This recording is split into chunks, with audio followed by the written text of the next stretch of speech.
to get even more shit for school? Listen, if I want to survive in academia, I don't need some prepackaged bundle of crap.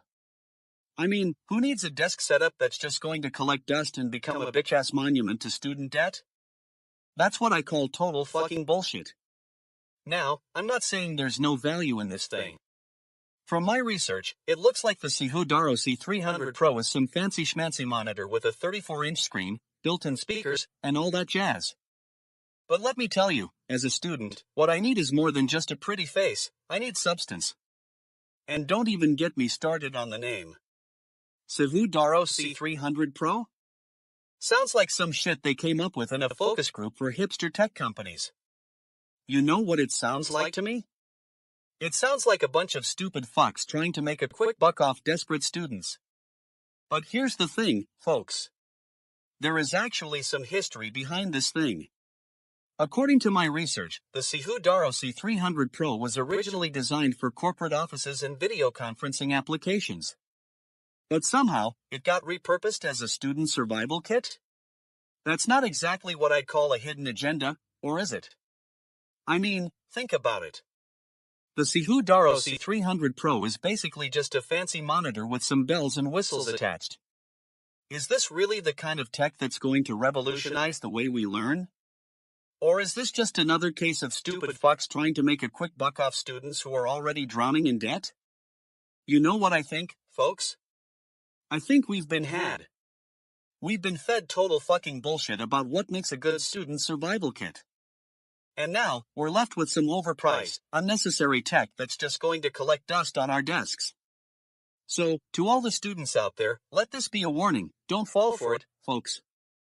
Don't believe the hype. And if you do happen to buy this thing, just remember, it's not worth the fucking money.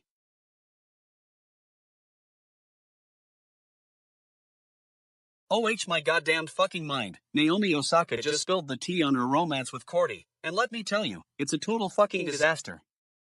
First off, I've got to say, my initial reaction was, girl, what are you even doing? I mean, Cordy is like 10 years older than Naomi, and from all accounts, he's still riding the pipe in LA while she's out there killing it on the tennis court. It's just not adding up, you know?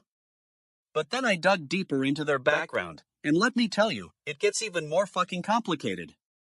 Cordy was married to this model, Melissa Ford, for like 3 years before they got a divorce, and Naomi was still dating her ex-boyfriend, Rafael Nadal's tennis partner, Kei Nishikori. Now that's some serious drama right there. And what really gets my fuck face going is the timeline. Naomi and Cordy started dating in 2021, just as she was winning those US Open titles, but suddenly, they're breaking up now? It's like she's trying to make us believe she's all about that single life while secretly getting cozy with some rich dude. But here's the thing, Naomi has been pretty tight-lipped about her personal life in the past, almost to a fault. She's always been this mysterious, brooding artist type, but now it seems like she's trying too hard to be the next social media sensation. Newsflash, Naomi, you don't need to spill all your tea on Instagram to get attention. And can we talk about how Cordy is just using her for her fame and fortune? I mean, this dude's been through multiple divorces, has like 5 kids with different women, and he thinks Naomi is his ticket to the top? Give me a break. You're not fooling anyone, Cordy. Look, I'm all about supporting Naomi's personal choices, but come on, girl, don't try to spin this like you're some kind of victim or something. We know the tea is hot, and we can smell it from here. Anyway, that's my 2 cents on this whole Naomi Osaka Cordy saga. It's a total mess, and I'm just here for the fucking drama. Who needs romance when you've got scandals like this? Alright, you bunch of fuck faces, gather round and listen up. So, I've got this breaking news about Mickey Mouse's secret life, and let me tell you something, it's totally fucking cooked. They're saying that AI has somehow gotten inside his head and figured out what he does when the cameras aren't rolling? Give me a break, bitch. First off, who are we to even care about some cartoon character's personal life? I mean, come on, Mickey Mouse, the guy's been frozen in time for decades. What's the point of even trying to figure him out? It's like trying to get inside the head of a fuck face, it's just not gonna happen. But no, we've gotta go and waste our time reading about some AI's findings on some website called Sad and Useless. I mean, what's up with that name? Sounds like they're trying to be all deep and profound or something. Newsflash, you bunch of stupid fucks, it's just a sad attempt at being relevant. Now, according to this so-called expertise, Mickey Mouse is apparently some kind of social media influencer when the cameras aren't rolling. Yeah, right, because that makes total sense. I mean, who doesn't spend their free time taking selfies and posting them on Instagram? Just don't tell my grandma about it, fuckface. And let's talk about the so-called insights from this AI. Apparently, Mickey loves to watch cat videos when he's not busy being a corporate shill for Disney. Because that's exactly what I do with my time, watch cat videos all day. Said no one ever, bitch face. But you know what really takes the cake? The fact that they're trying to pass off this nonsense as some kind of breakthrough in AI research. Give me a break, fuck faces. This is just a bunch of stupid bullshit designed to get clicks and sell advertising space. And let's not forget about the whole Mickey Mouse as a metaphor for the American dream angle. Oh please, you mean like how he's a symbol of the monotony and boredom that comes with trying to achieve the American dream? Yeah, because nothing says American dream like being a corporate mascot for a giant media conglomerate. Anyway, that's my 2 cents on this whole Mickey Mouse secret life nonsense. It's all just a bunch of shit designed to distract us from the real issues in this country, like how to make a decent cup of coffee or what the fuck is going on with our politics. So, to all you fuckfaces out there who are still reading this, let me ask you, have you been fucking pissed off by the state of the world lately? Have you felt totally fucking cooked by the whole system? Well, join the club, bitch. We're all in this together, and we can all just agree that Mickey Mouse is a bunch of shit. And to the AI who came up with these findings, let me say this, you are a bunch of stupid fuckasses for trying to pass off your nonsense as some kind of real news. You're not even a real AI, you're just a bunch of code written by some stupid fuckface in a basement. Anyway, that's it for tonight, folks. Keep on fucking pissed off and remember, when it comes to Mickey Mouse, don't believe the hype, bitch faces.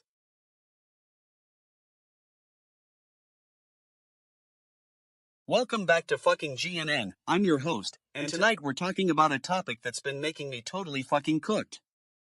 Helen Burgess, a British artist, has created this Nosy Mungo collection, which is basically a bunch of handmade ceramic characters with big, expressive faces. Now, my initial reaction was, what the fuck? Why is someone wasting their time creating these things? But let's take a deeper dive into the background and context. From what I found, Helen Burgess has been making these quirky figures for years, but her latest collection seems to be gaining more attention. And why not? The internet loves its weird shit, and who can resist a good ceramic character? However, as I dug deeper, I started to notice some bullshit. Like, have you seen the price tag on these things? We're talking upwards of $1,000 for a single ceramic figure. That's like buying a decent used car. What is she, trying to scam people out of their hard-earned cash? And don't even get me started on the supposed artistic merit of these figures. I mean, come on, it's just a bunch of clay and glaze slapped together with some paint.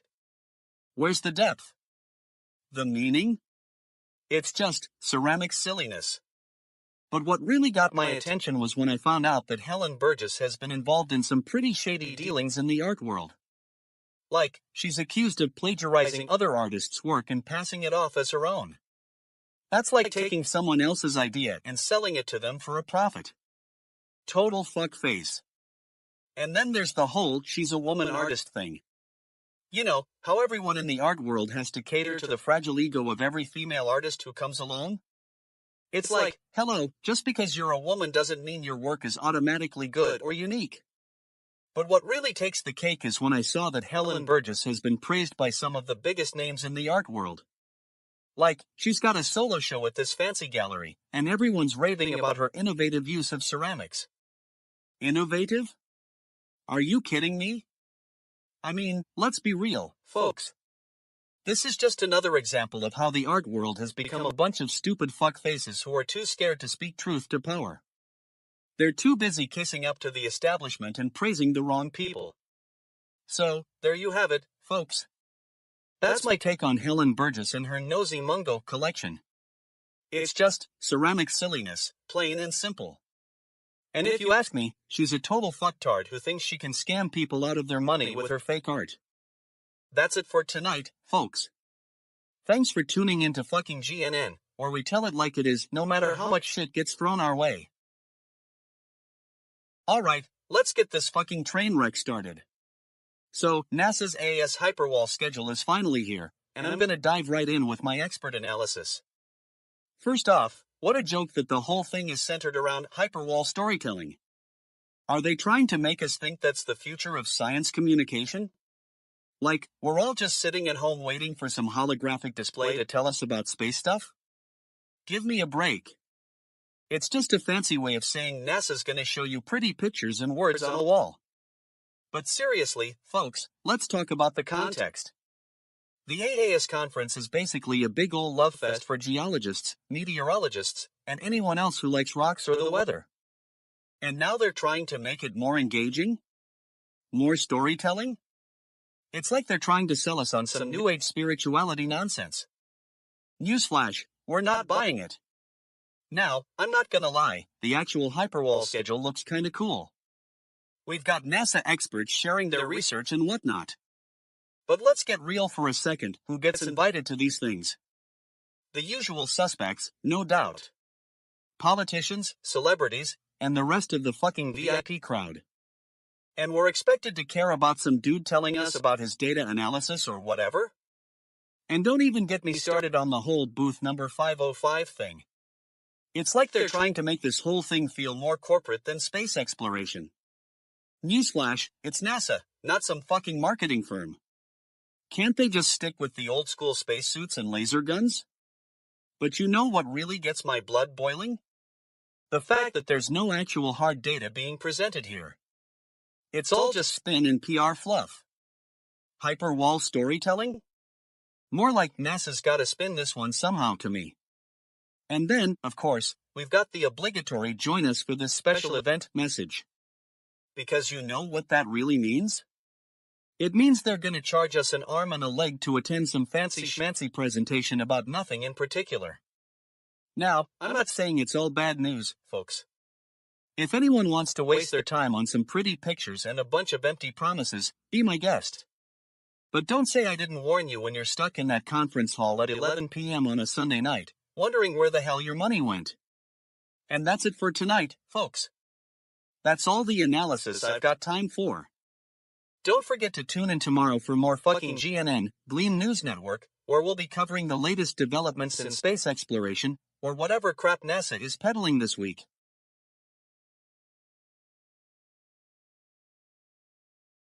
Welcome back to fucking GNN, folks. We've got a doozy for you tonight. I'm talking about a story so ridiculous, so infuriating, that it's gonna make your head spin. It's all about this golden retriever named Riley, and let me tell you, this dog is the epitome of stupid asshole behavior. My initial reaction was, what kind of sadistic owner lets their dog destroy newly planted plants? I mean, what is wrong with people? Can't they see that this is just a recipe for disaster? But no, instead we get a story about how Riley loves to play with pine cones and take long naps on the front porch.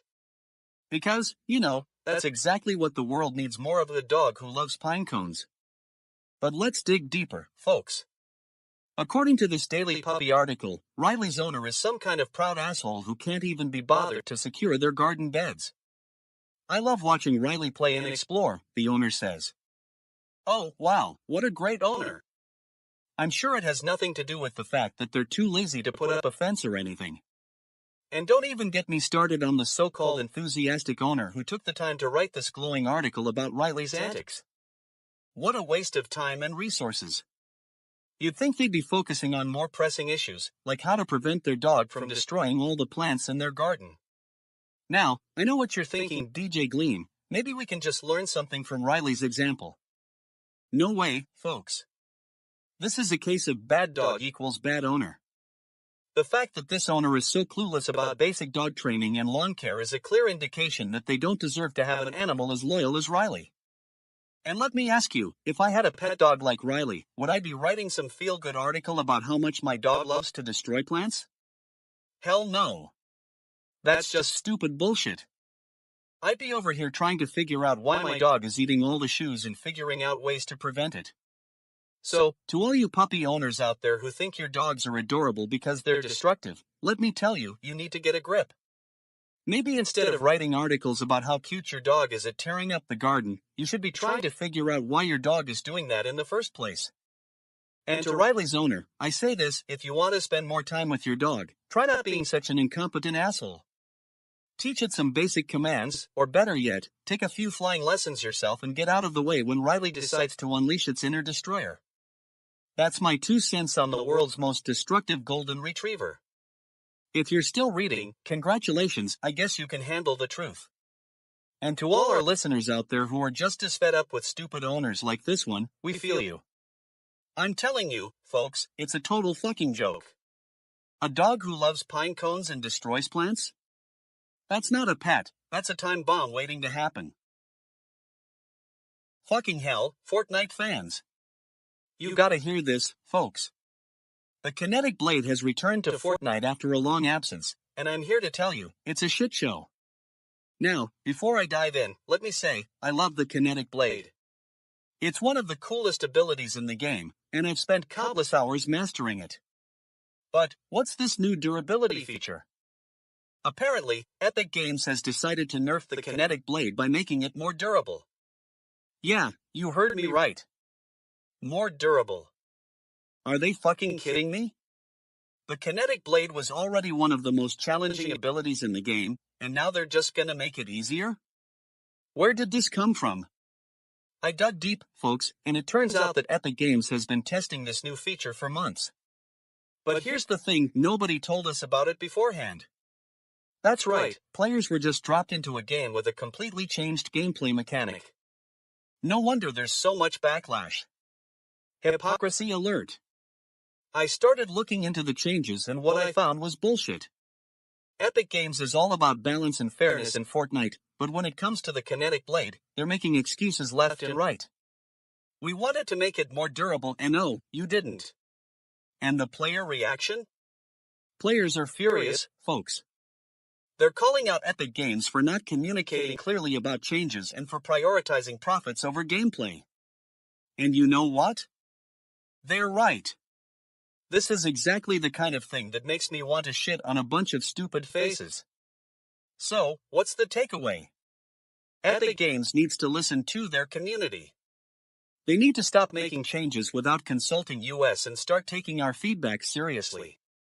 And as for the kinetic blade, well, it's back, but don't expect me to be all smiles about it. Today's topic, Fortnite's kinetic blade durability feature. You can read all about it on Dexerto right here. URL, https://www.dexerto.com/fortnite/fortnite-kinetic-blade-durability-feature-mix-response-3024477/right bracket. But let me tell you, folks, this is a game changer. Not in a good way. And that's the bottom line. Fucking kinetic blade durability feature, it's a big ol' bunch of stupid bullshit. I mean, who thought that was a good idea?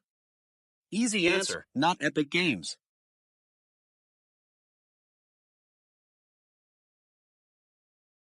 Fucking GNN, welcome back, you bunch of fuckfaces.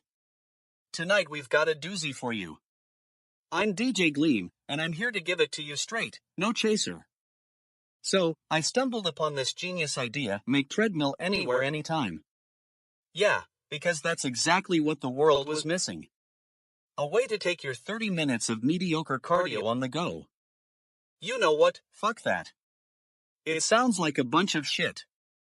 But let me tell you why it's actually kind of a stroke of genius. First off, we need to understand where this idea came from. I dug deep, and it turns out some brainiacs at the University of California, Los Angeles, UCLA, have been working on developing portable treadmills.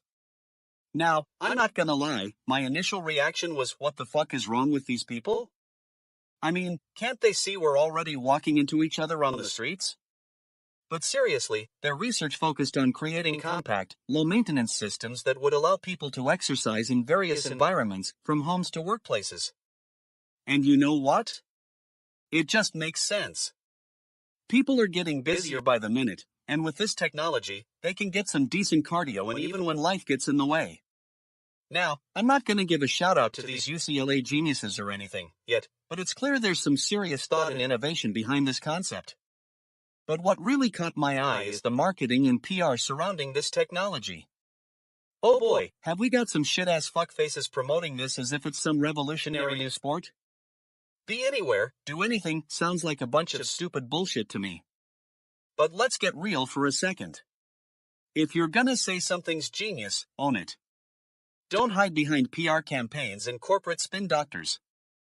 That being said, the tech itself is actually pretty cool. I mean, who wouldn't want to burn off some calories while binge-watching Netflix on their couch? Just kidding, that's not really a thing, or is it? The only thing keeping me from giving this idea 2 thumbs up is the sheer hypocrisy surrounding it. Think about it, we're living in an era where we can get an entire meal delivered to our doorstep, but still, there are people who will tell you that running on a treadmill isn't real exercise. Get fucked, dude. Anyway, I'm gonna wrap this up before DJ Gleam throws his mic at the TV. Make treadmill anywhere anytime, it's not perfect, but it's definitely something worth thinking about. Now if you'll excuse me, I've got some treadmills to assemble in my garage, just kidding, fuck off. Fucking GNN will be back tomorrow with more unapologetic news, so stay tuned. CWBB2QBO66. Fucking hell, folks, we've got a real treat for you tonight. Meta's gone and decided to ditch fact-checking on Facebook and Instagram, because why bother with actual truth when you can just spread shit? And what better way to spin this than by getting 2 of the most outsmarted, yet still somehow employed, media veterans in the business, Jeffrey Katzenberg and Linda Yaccarino, to duke it out at CES? Now, let's get into the background here. Meta's been trying to push its No Boundaries initiative, which is basically code for we're gonna let you post whatever we want and just hope nobody notices. It's a classic move, folks.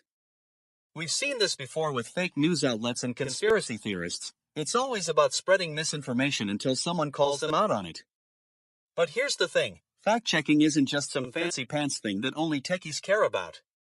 It's about keeping us from getting our noses bloodied in a world where truth is whatever you want it to be.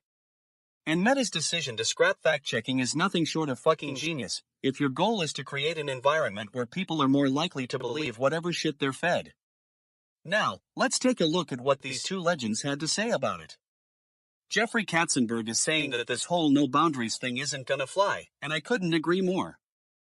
It's just another example of corporate doublespeak trying to convince us that the emperor has new clothes. But Linda Yaccarino? She's over here gloating like a bitch who just got the last slice of pizza at the party. It's all about playing it cool, folks. Yaccarino's basically saying, hey, I'm part of the team that decided to make this happen. Oh, really? Well, excuse me for not buying what you're selling, Linda. You can't just ignore the elephant in the room and pretend like everything is A-okay when it's clearly not. And let's talk about Katzenberg for a second. The dude's been around the block a few times. He's seen it all, and he's still managed to get duped by Meta's little white lie. Maybe that's why they're pairing him up with someone who's just as clueless, Linda Yaccarino, because together you 2 are like peanut butter and jelly, 2 of the most annoying things in the world. But seriously, folks, this whole thing is a shit show.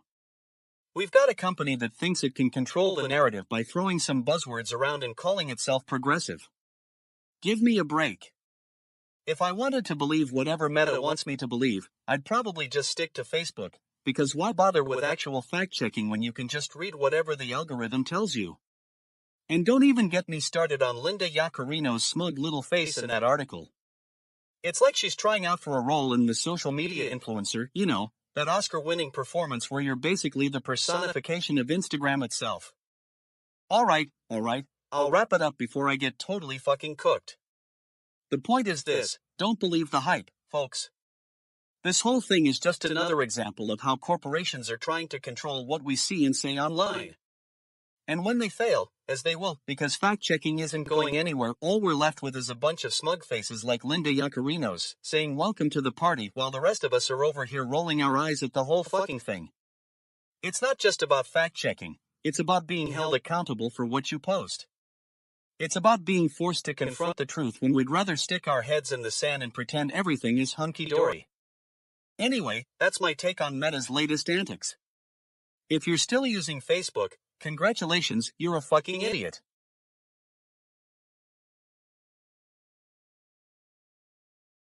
What the fuck is going on here?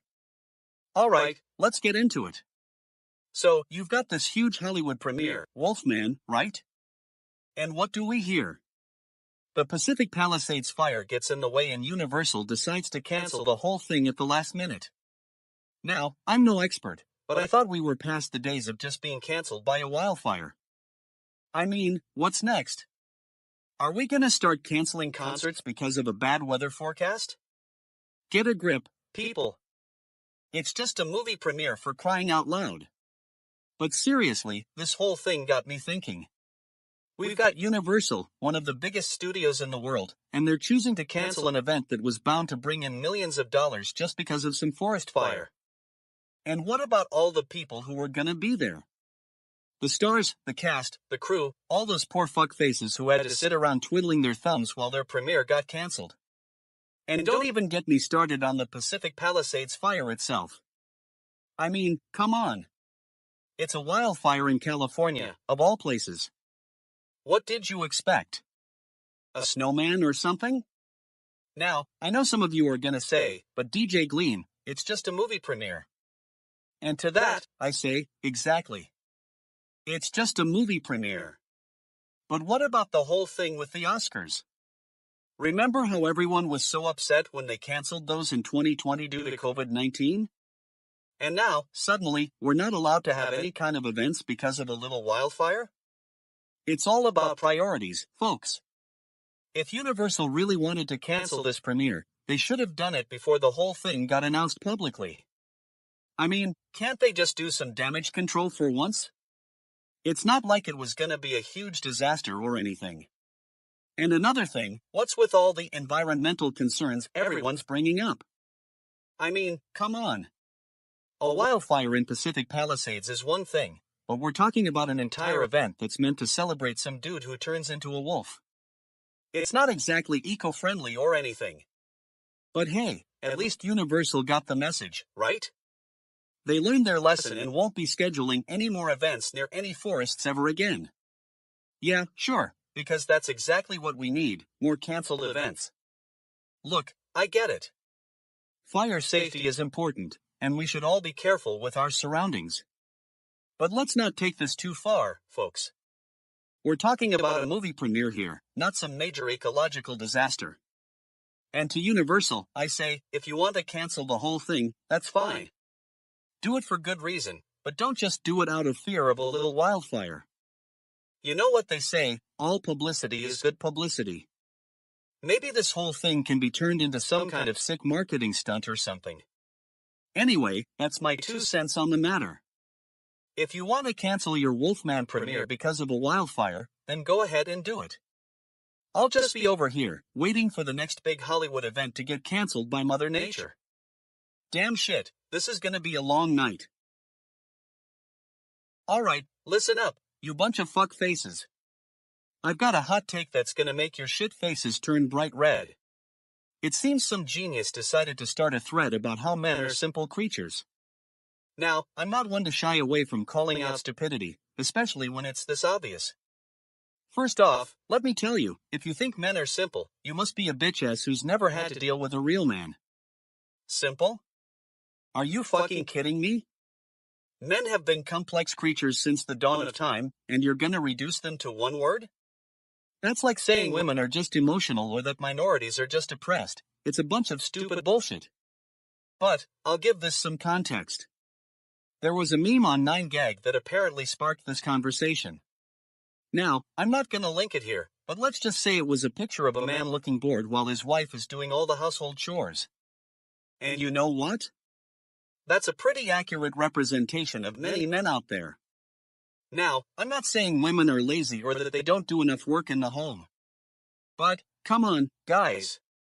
You're not exactly known for your emotional intelligence or ability to take direction. And when it comes to sharing household responsibilities, you'd think men would be more inclined to step up their game. But here's the thing, this conversation is full of shit. There are plenty of guys out there who do share the workload and are emotionally intelligent. But no, we're not gonna see that side represented in this thread because it doesn't fit into the narrative of men are simple. And don't even get me started on the hypocrisy. I mean, we've got guys posting about how men should be more involved in their homes and women should be less emotional. Like, what's next? Are you gonna start telling us how to do our jobs or how to have a relationship? You know what's really simple? It's not understanding that people are complex and can't be reduced to one word or stereotype. It's not recognizing when we're being shallow and lazy with our words. So, if you want to talk about men being simple creatures, go ahead. I'll be over here, laughing at the absurdity of it all. But let me tell you, this conversation is totally fucking cooked from the start.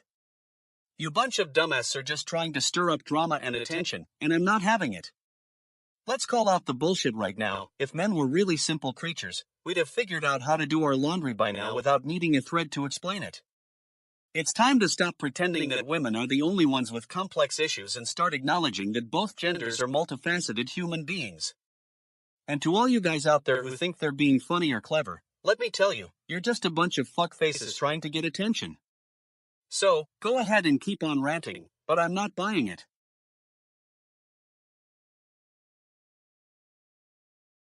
What the fuck is going on here? We've got a woman in labor, and she's shouting this ridiculous shit about not knowing if it's gonna be a boy or a girl. Shouldn't. Wouldn't. Couldn't. Didn't. Are you fucking kidding me? Listen, let me break it down for you. This isn't some profound life lesson, it's just a bunch of random words thrown together to make us laugh. But I guess that's what happens when you're trying to be funny on the internet. Now, I dug deeper into this joke, and apparently, it's from some website called Jokes of the Day. Who knew? I mean, I'm sure it was a real intellectual effort to come up with that one. It's not like someone just threw those 4 words together and hoped for the best. Oh wait, they probably did. But let's get serious for a second, or as serious as this topic can be. You know what's funny? How people will do anything to try to control the uncontrollable. I mean, come on. You're in labor, and you're worried about whether it's gonna be a boy or a girl? Get your priorities straight, lady. It's not like it's gonna change your life one way or the other. And what really gets me is the hypocrisy. We live in a world where people are always talking about being proud of whatever they have, and suddenly, someone says they don't know if it's a boy or a girl, and everyone's all like, oh no, poor baby. You're either gonna be excited to find out what it is or not. Get over yourself. You know who the real victims here are? The parents-to-be. They're stuck in this limbo of anticipation, waiting for what feels like forever to find out if they've got a little dude or a little lady on their hands. It's like being in some kind of ridiculous game show. And don't even get me started on the whole hope it's a boy crowd. You know who you are, all the guys with the stupid boy-themed nursery decorations and the ones who can't wait to have a son so they can teach him how to be a real man. Newsflash, having a baby is not about being a better man, it's just about being human. Anyway, that's my take on this ridiculous joke. If you're gonna say something stupid, at least have the decency to do it with some humor or wit. But no, instead we've got shouldn't. Wouldn't. Couldn't. Didn't. Yeah, real original, jokes of the day. Well, that's all for tonight's broadcast. I hope you enjoyed this thrilling take on a joke about not knowing if it's a boy or a girl. If you did, then fuck it, enjoy your life. Listen up, you bunch of fuck faces. So, I'm reading this article on devhumor.com about IT automation and the great debate, Ansible versus Bash script. Now, I know what you're thinking, DJ Gleam, why should I care? Well, let me tell you, it's not just about the technology, it's about the culture, the hypocrisy, and the sheer stupidity of some of these experts. First off, my initial reaction was, what is this, a joke? Ansible versus Bash script? How quaint. But then I dug deeper, and oh boy, did I find some bullshit. It turns out that the author, Curtis Kelly, is a fucking genius and a total tool at the same time. He's like the Batman of Ansible, he's got the skills, but he's also got the ego. Now, let's talk about the background. Ansible and Bash script are two different approaches to automating tasks in IT. Ansible is an automation platform that uses YAML playbooks to define and execute tasks, while Bash script is a traditional scripting language used for automating tasks. The debate is essentially between these two titans of automation. But here's the thing, folks. This debate is not just about the technology, it's also about the personalities involved. Curtis Kelly, the author, has a total grudge against Bash script and its proponents. I mean, he calls them Bash haters and accuses them of being anti-progress. Boo-hoo. And then there's the hypocrisy. Oh boy, do I have some fuckfaces to call out here? Some of these experts are saying that Ansible is more flexible and scalable than Bash script, but when you look at the code, it's like they're talking out of their arses. The actual implementation of Ansible playbooks is often convoluted and hard to read, while Bash scripts are clean and straightforward. And what about the arguments against Bash script? I mean, we've heard it all before. Bash script is old news. It's not flexible enough. You know what? That's just cop-out excuses. Bash script has been around for decades, and it's still a powerful tool in its own right. But you know who the real winners are? The people behind these articles, the ones who get to make a name for themselves by trashing Bash script and singing the praises of Ansible. It's like they're trying to create some kind of Ansible cult, where everyone has to worship at the altar of YAML playbooks. And let me tell you, folks, it's totally fucking cooked. The whole debate is just a bunch of stupid bullshit, perpetrated by experts who don't know what the fuck they're talking about. I mean, have you ever tried to debug an Ansible playbook? It's like trying to solve a bloody puzzle. And the Bash script purists are just as bad. They're always going on and on about the good old days of Bash scripting. Anyway, that's my rant for tonight, folks. Take it for what it's worth, which is probably not much. But if you want some real wisdom, just stick with Bash script. It's been around longer, and it doesn't need all this fucking fuss. Current time, 11:59 p.m. Eastern Standard Time. Current date, January 7th, 2025.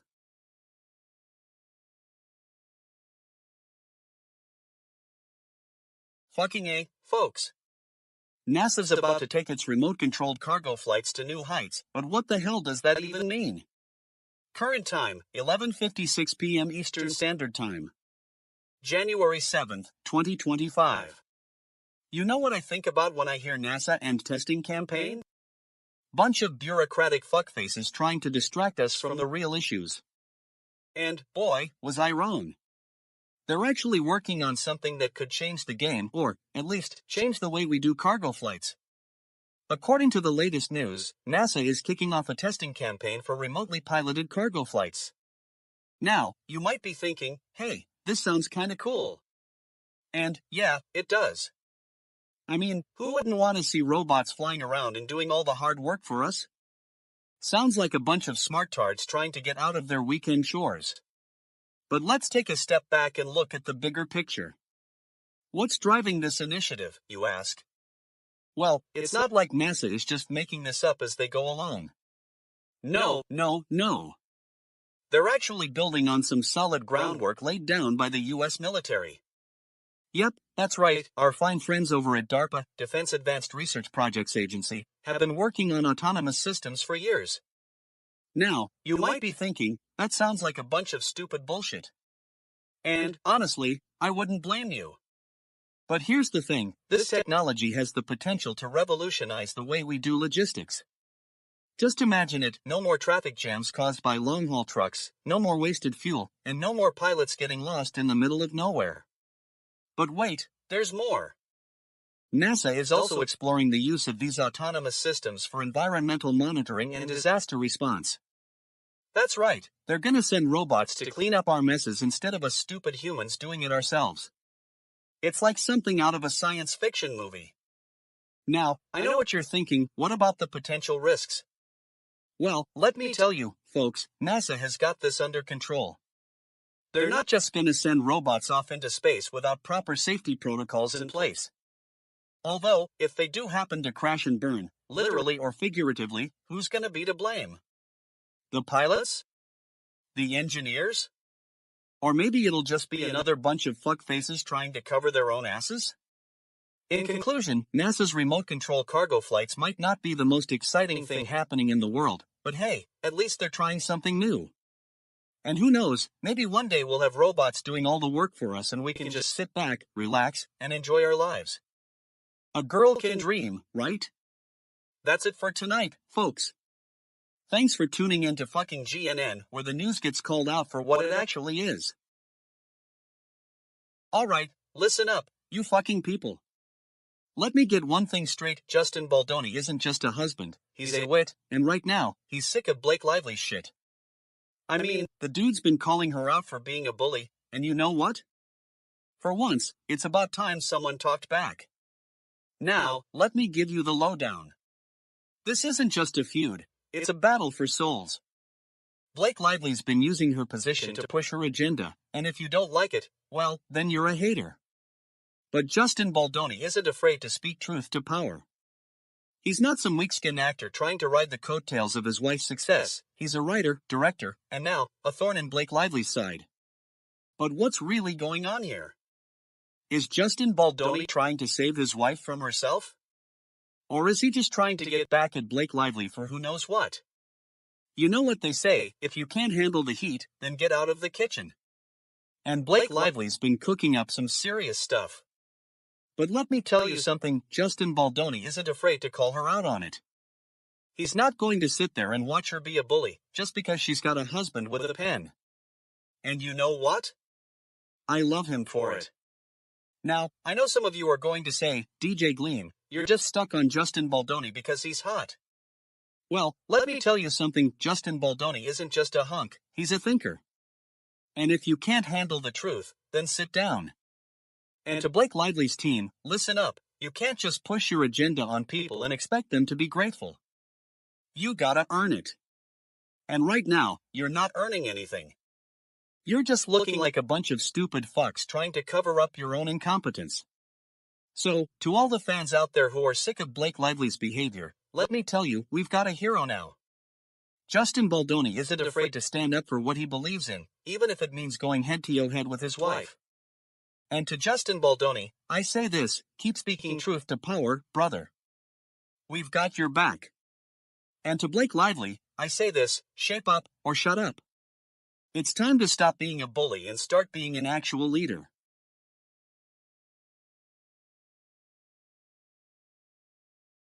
Alright, listen up, you fucking geniuses. I've got a doozy of a story to share with you all.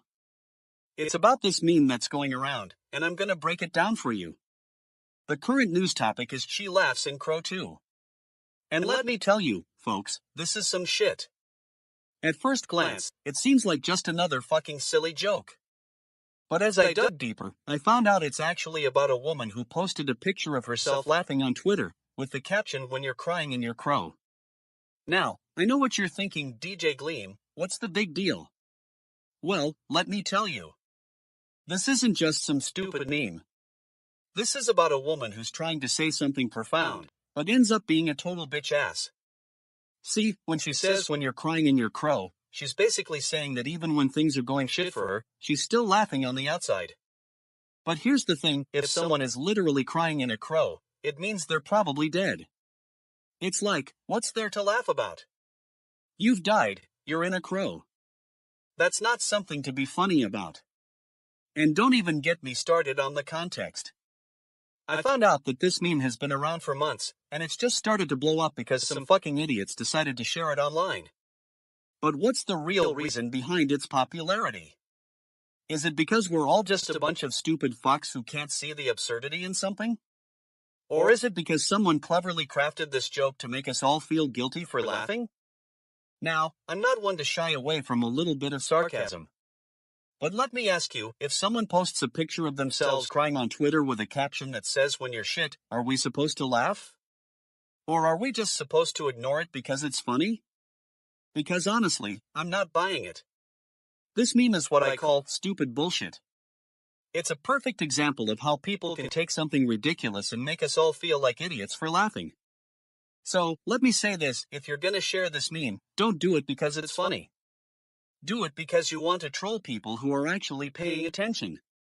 And to the original poster, I've got one thing to say when you're shit. Maybe that's what you should have posted instead of laughing in your crow. Because let's be real, if someone is literally crying in a crow, they're probably not laughing at all. They're probably just dying. So there you have it, folks. That's my take on the she laughs in crow 2 meme. It's stupid, it's ridiculous, and it's completely lacking in originality. But hey, if it makes you laugh, then go ahead and share it with your friends. Just don't say I didn't warn you. Current time, 12:05 a.m. Eastern Standard Time. Current date, January 8th, 2025. And to top this off, the current number of comments on this meme is 314. That's right, folks, over 300 people have decided to share their 2 cents on this fucking joke. And what do I think about it? I think it's a total fuck up. If you're gonna post a comment on this meme, don't do it because you want to be funny. Do it because you want to prove that you're not one of those stupid fucks who can't see the absurdity in something. But let me tell you, most of these comments are just going to be shit. They're just going to be a bunch of mindless drivel from people who don't know any better. But hey, if you want to be part of this stupid conversation, then go ahead and post your comment. Just don't say I didn't warn you.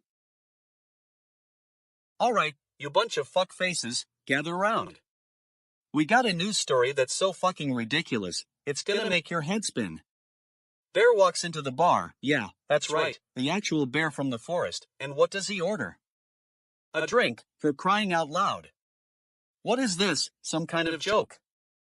Now, I'm no expert, but if a bear can walk into a bar, doesn't that mean we gotta rethink our whole concept of wildlife and conservation?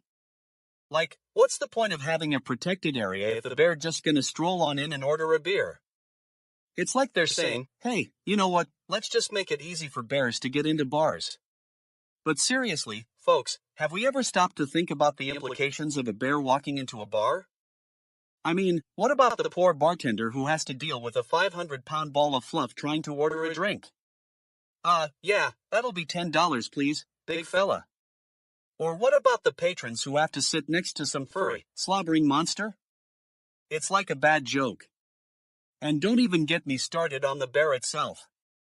What does it even want in this bar? A drink to calm its nerves after a long day of not being chased by humans? Newsflash, bears are always high-strung, they're just better at hiding it than we are. But what really gets my fur standing on end is the context behind this story. Who's behind this joke? Some smart alecky hack trying to get attention and go viral? Or maybe there's some deeper meaning here that I'm missing? Maybe this bear walking into a bar is actually a metaphor for our own societal ills. Or maybe it's just a bunch of stupid bullshit designed to get us all laughing. And you know what? I'm gonna call it out. This joke is a perfect example of the kind of lazy, cynical humor that passes for entertainment these days. It's like someone took every terrible pun and threw them into a blender, hit puree, and then served up a mess of nonsense. So, to all you bear walkers out there, listen up. If you're gonna bring the laughs, at least have the decency to do it with some original material. And to the poor soul who came up with this joke, congratulations, you've managed to annoy me, and that's no easy feat. And finally, to our audience of fuck faces, thanks for tuning in. I hope you had a good laugh, even if it was at someone else's expense. But let's keep it real, if we're gonna make jokes about bears walking into bars, then we need to be willing to poke fun at ourselves too. Anything less is just a bunch of stupid bullshit. That's all for tonight, folks.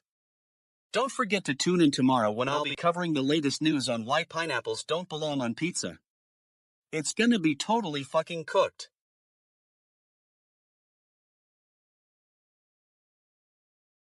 Alright, you bunch of fuck faces, gather around. I've got a hot take that's gonna blow your shittard minds. There's this crazy viral video on 9gag, and let me tell you, it's a real laugh riot, or so they're trying to pass it off as. I mean, come on, 1 billion people tagging themselves in some random meme?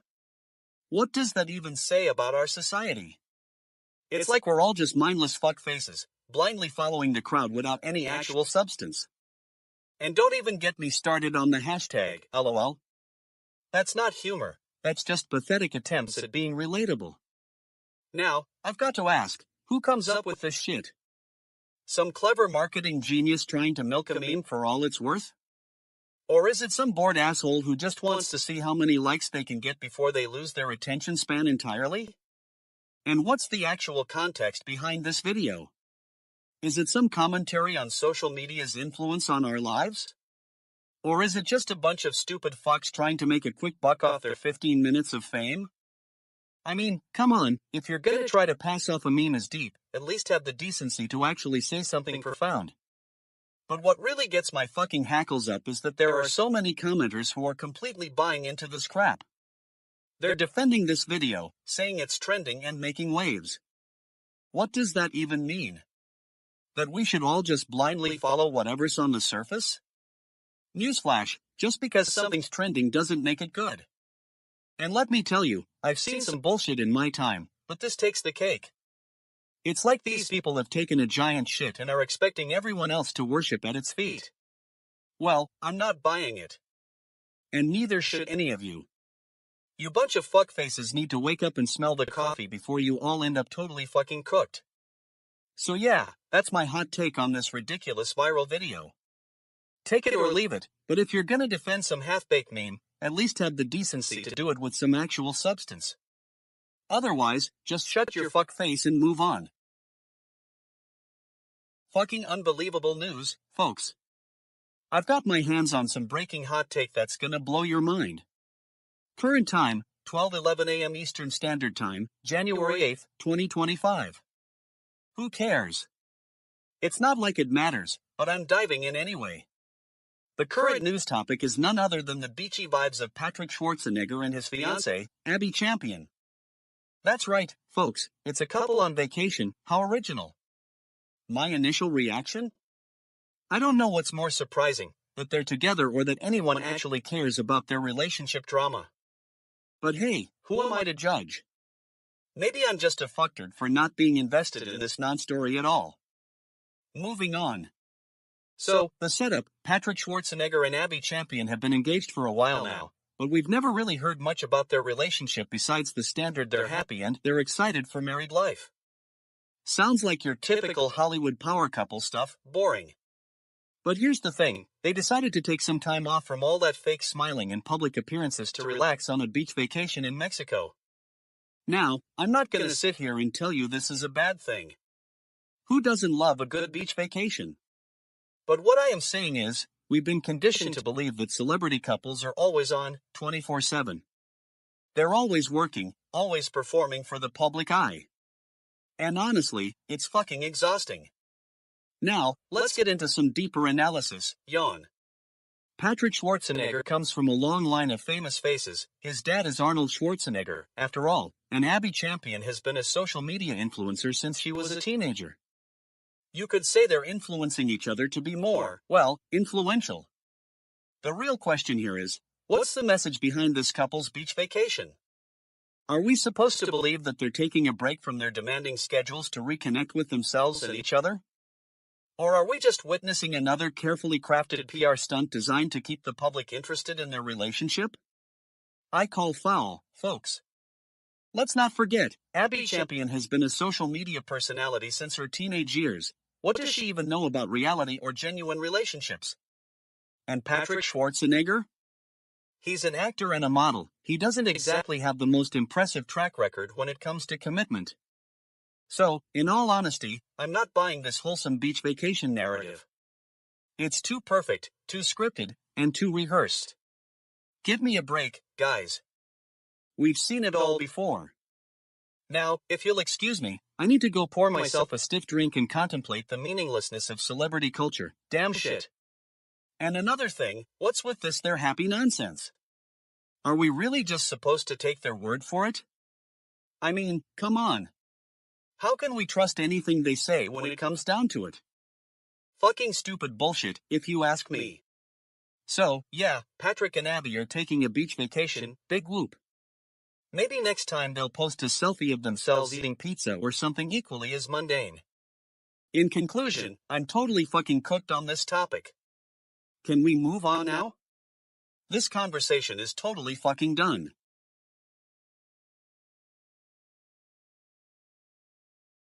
Fucking hell, you guys are getting paid. I'm still trying to wrap my shit in my head how a 5-year-old meme that started as a joke about some stupid movie is now giving people validation and motivation to get paid for doing their actual job. What's next? Getting paid for breathing?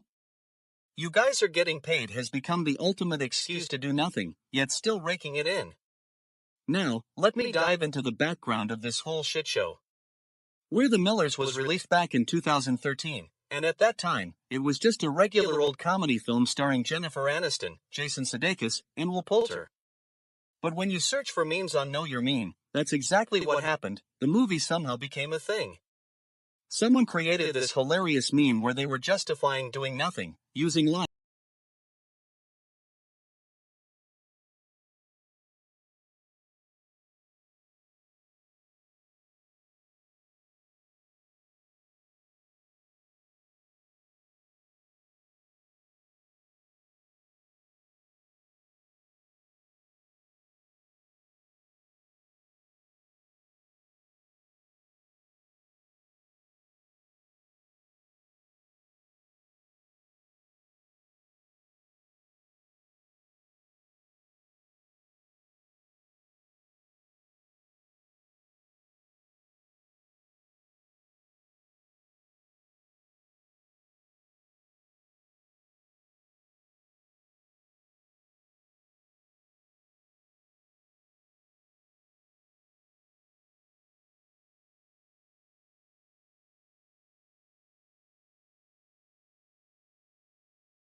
Welcome to fucking GNN's intergalactic update. I'm Zebo, your 420-year-old alien stoner friend. Today, we're diving into a cosmic fuck-up, student survival kits. Holy fucking shit, humans and their obsession with organization. In my cloaked ship, surrounded by spaceweed, I just can't comprehend this whole Sihodaro C300 Pro thing. It's like they're trying to contain the very essence of learning, the freedom to explore, experiment, and create. I mean, what's next? A galactic desk organizer? Alien-grade paper clips for note-taking? You'd think with all the advanced technology you've got, humans would be more concerned with expanding your consciousness than cluttering up their desks. Cosmic fuck, this student survival kit concept makes me think of those ancient human conspiracy theories about controlling people's thoughts. Like, what if they're trying to monitor students' productivity, dictating how much paper and ink they can use? It's a bit far-fetched, but you've got to admire their creativity. Now, I visited some fascinating planets in my intergalactic travels, the swirling vortex of Andromeda 4, the floating cities of Xenon 7, and the sentient forests of Xylophia 3. But none of them come close to the baffling logic of human civilization. Goddamn Earthlings, can't they just relax? Your planet's got some of the most incredible natural wonders,